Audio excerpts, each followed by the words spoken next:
So in the last 2 to 3 years, we've gone from these small 510 watt diode lasers to these behemoths.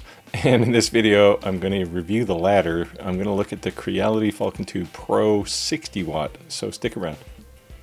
Hey, it's Steve here and welcome back. Now, I'm not going to go into really great deep detail on the Creality Falcon2 60 watt because fundamentally it's the same as the 40 watt Falcon 2 Pro as well as the Falcon 2 itself, and I've reviewed those two lasers in the past. And if you really want to see all the details of the cabinetry and the mechanical details of the Falcon 2 Pro, then you can click up in the corner here and go watch that review, and I cover it in a little more detail. But I will quickly cover the Falcon 2 Pro cabinetry here. It's got the nicest roll top lid in the business, and you can actually put this under a shelf and not have to worry about raising the lid. Pull out drawer to be able to clean all the bits and pieces that you cut. A front panel, which I don't use, but it's there and it works actually pretty well. Air assist, of course, is there, and included. There's an exhaust port on, and you can actually put this on either side of the laser when you build it. And of course those knife edge grills in the workspace. So all in all, very solid laser. But what I will talk about a lot is this 60 watt laser module, and it's huge. I showed it to you at the beginning, and it's just actually really impressive. If your application is for mostly cutting, then this is the laser you're going to want. So I'm just going to jump right in here and start doing some benchmark tests, the ones I typically do. So I did a cut test, and you can see it there, cuts really well. Not surprisingly, at 60 watts. On the engraving side, this was a 60 watt engrave, and you can see it's very, very deep. Now, that's probably not the path you're going to use when you're doing engraving. You're going to want to have lower power. And I didn't really play on this in the 40 watt review, but the Creality laser modules all have a switch on top that allows you to lower the power.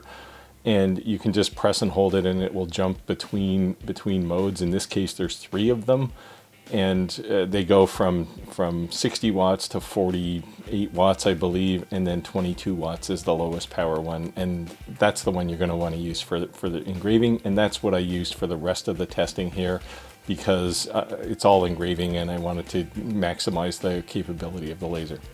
And when I made that switch to 22 watts, you can see the engrave test that I repeated looked really nice. The gradient test was also very nicely done. Around 12,000 millimeters a minute seems to be the sweet spot here to get best grayscale.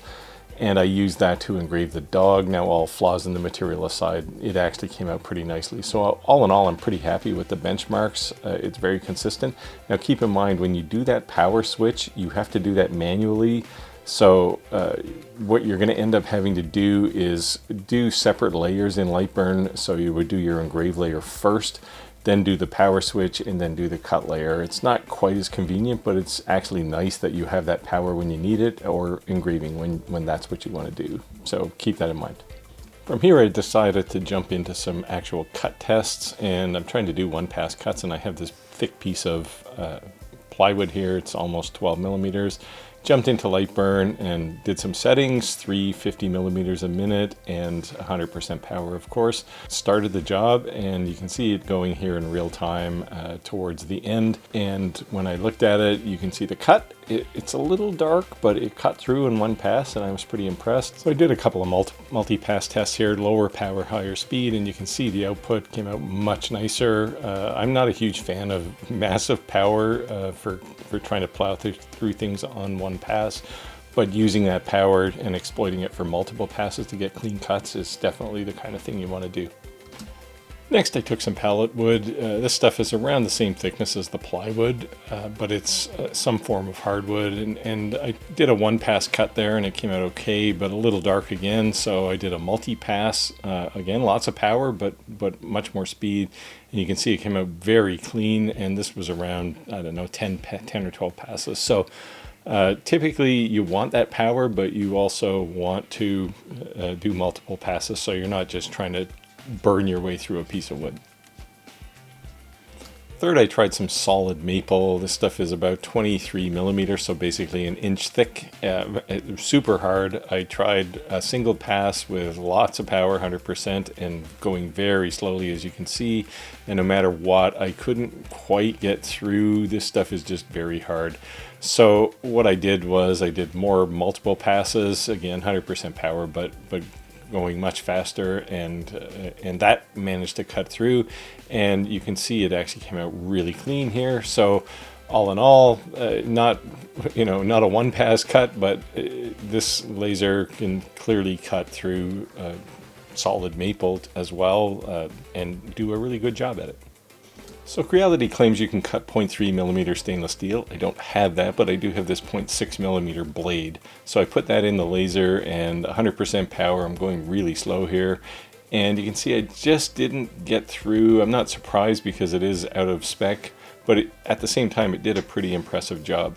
Now, what I did instead was I did a multi-pass, and interestingly, I could actually see the beam coming through the cut almost the entire way around, but then when I pulled the blade out, you could see there it was still attached.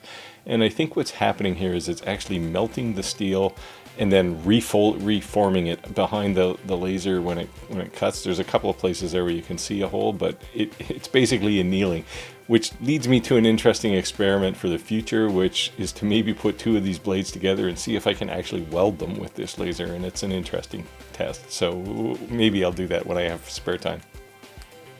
Okay, enough experimenting. What I wanted to do was a real project, so I brought in this ruler, and I'm just going to put it on some 3mm birch plywood. And I'm using, of course, the camera that's built into the Falcon 2. And the settings here are pretty obvious. The blue is engraved. It's the tick mark. The green is a filled engrave, and then the red is the cutout. So with that, I just did a start, and I did a sped up job here. You can see it, and it goes pretty quickly actually, even though this is sped up about 20 times. But all in all, it came out actually really nicely, and it's a ruler, and that's pretty neat. Now, one of the things you can do with a ruler, of course, is you can measure it for accuracy. So I took an actual metal ruler that I have, and I put it up against this just to see how accurate it was. And you can see out to 300 millimeters, 30 centimeters, it's basically dead on. So the laser's really accurate as well. So you can see the Falcon 2 Pro 60 watt is definitely a step up from Creality's 40 watt version or any other 40 watt laser as far as cutting goes. And I could leave it there, but I always like to talk about a few things that I really like about a particular laser and a few things that they definitely need to look at. So on the pro side here, the safety is fantastic on this laser. Now I will talk about one caveat in the con side, but overall it's enclosed. It's got that really nice roll top, and you can put this under a shelf without having to have it interfere with the shelf itself. And that's a really nice capability. The power options here, the ability to switch from 20, 40, and then 60 is a nice capability, although you do have to do that manually, and I'll talk about that as well. The cutting here, I'd say, is excellent, although I did struggle to cut through that metal. I'm not really surprised because it was so thick, and it actually did make a college try at getting that done. So overall, I'm really happy with the cutting. Now, on the con side, there's a couple of things that they definitely need to look at. I mentioned the power switching. It's manual. It's nice that you can do it, but it is manual, which means if you're doing a job that involves cutting and engraving, you have to basically do that as two separate jobs. Now, Lightburn can certainly handle that, but it's a bit of a pain. Next on the list here is the focusing. Come on, Creality, you got to get rid of that manual focusing block that is so 2020. It's time to move on and use a proper focusing stick that every other laser uses, and I can't stress that enough.